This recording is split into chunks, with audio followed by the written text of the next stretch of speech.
Hi guys, welcome back to my channel. So today I'll share katta tita fish surwa. So in terms of ingredients, what I've got here is, we'll start from our main ingredient, which is our fish here. So we've got about one large fish here.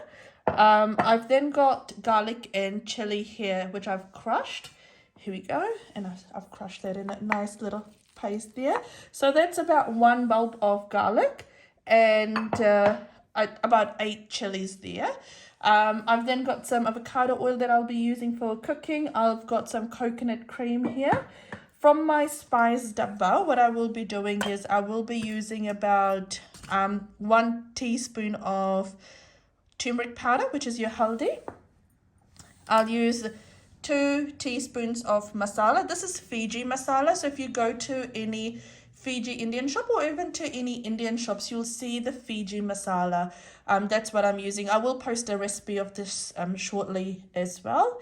I will then use 1 teaspoon, 1.5 teaspoon of cumin seeds. If you don't have this, that's okay. You don't need to use this.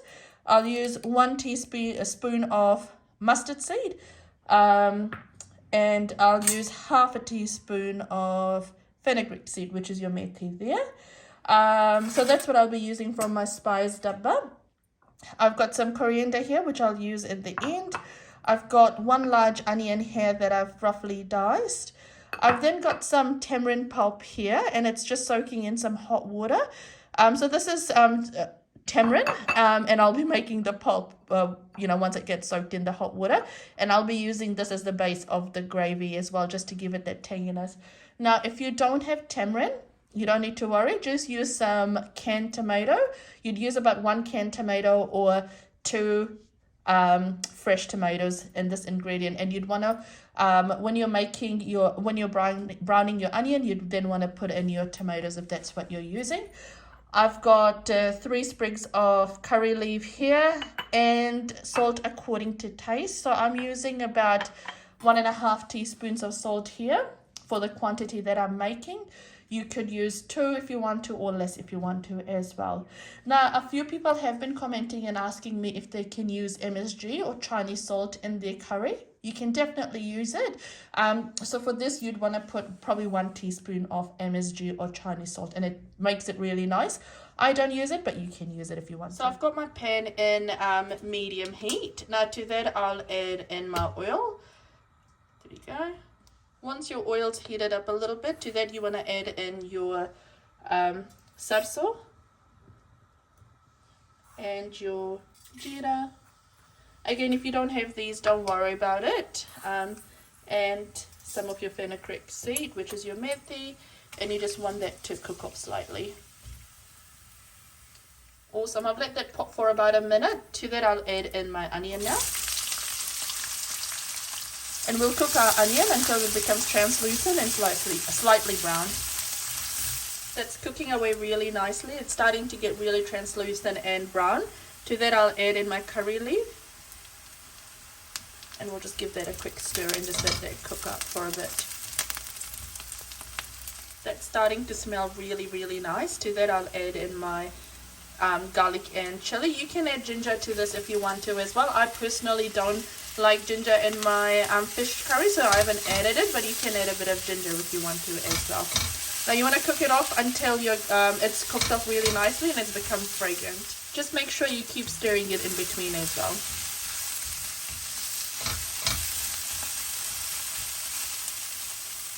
That's cooking away really nicely, and I can smell that the garlic and chili has cooked off. So it's taken me about 2 to 3 minutes in low heat. To that, I'll add in my 1 teaspoon of turmeric. I'll also add in my 2 teaspoons of masala. Now you can add more if you want to as well, especially if you want your gravy to be nice and yellow. We'll cook this off slightly as well. Now, because I didn't use that much oil, what I will do is I'll add some water just to help with cooking this. What I normally do is I take the water from my mortar and pestle, so I add more water to this, and whatever's remaining, whatever garlic and chili is remaining, that comes off, and I just add that to this. You now want to cook off your masalas really nicely for about 2 to 3 minutes. Longer if you're cooking in a slower heat. we'll just cook that off now. Just make sure you keep stirring this as well, because you don't want anything to catch at the bottom. What I have done is I've actually ended up adding a quarter teaspoon of haldi and half a teaspoon of masala, a bit more just because I didn't like the color before, but it's starting to look really nice now. So we'll just cook this off now. If you're using tomato, instead of adding water, you can add your canned tomatoes at this stage or your fresh tomatoes at this stage as well and cook it off. Cool, so that's my masala's cooked now. I know it's cooked because I can start to see the oil separating from that. To that I'll add in my tamarind water. So I've taken the pulp out and this is what I've got here, so I'll add that.